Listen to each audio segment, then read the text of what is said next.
এই 14 মাসের রাতারাতি আলাউদ্দিনের চেরাগের মধ্য দিয়ে বাংলাদেশকে একটা খুব সুন্দর বানিয়ে ফেলবে এই আশা জনগণ করে না এই সরকারের কাছ থেকে। চাপিয়ে দেওয়া কোনো কিছু এই দেশের মানুষ গ্রহণ করবে না। এমনকি যে কেয়ারটেকার গভর্নমেন্ট আমরা গ্রহণ করতে চাইনি, সেই কেয়ারটেকার গভর্নমেন্টকে আমরা গ্রহণ করে আলাদা পার্লামেন্টের নির্বাচন করে সেই পার্লামেন্টের সেশনে এক রাত্রিতে আমরা কেয়ারটেকার গভর্নমেন্ট যে বিষয়ের যে আপনার যে আর্টিকেল যেটা আপনার সংশোধনী, সেই সংশোধনী আমরা সংশোধনে পাশ করেছিলাম। এত কিছুর পরেও এই কিছু সংখ্যক মানুষ আছেন, দল আছে যারা বিএনপিকে বিভিন্নভাবে দোষারোপ করার চেষ্টা করেছে, এখনও করছে।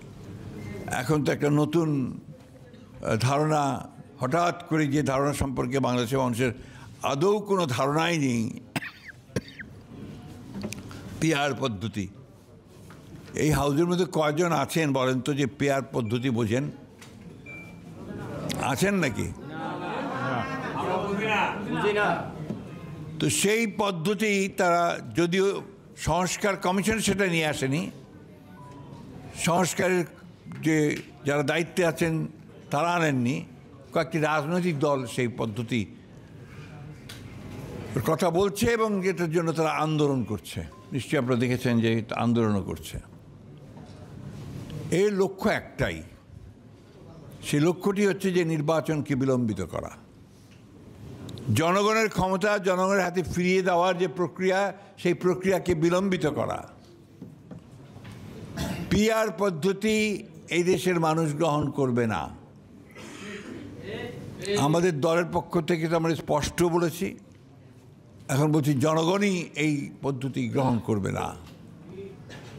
চাপিয়ে দেওয়া কোনো কিছু এই দেশের মানুষ গ্রহণ করবে না। যে 26 সালের ফেব্রুয়ারি মাসের মধ্যেই নির্বাচন হবে, আমরা সেটাই দেখতে চাই। জনগণ নির্বাচন দেখতে চায়, নির্বাচনে অংশ নিতে চায় এবং সেই নির্বাচনের মধ্য দিয়ে গণতান্ত্রিক ব্যবস্থায় ফিরে যেতে চায় এবং গণতন্ত্রের মধ্য দিয়েই জনগণের আশা আকাঙ্ক্ষাগুলো পূরণ করতে চায়। এই 14 মাসের রাতারাতি আলাউদ্দিনের চেরাগের মধ্য দিয়ে বাংলাদেশকে একটা খুব সুন্দর বানিয়ে ফেলবে এই আশা জনগণ করে না এই সরকারের কাছ থেকে। কিন্তু প্রক্রিয়াটা শুরুটা চায় যে সেই প্রক্রিয়া শুরু হোক, যে প্রক্রিয়ার মধ্য দিয়ে আমরা একটা নতুন বাংলাদেশ দেখতে পাবো।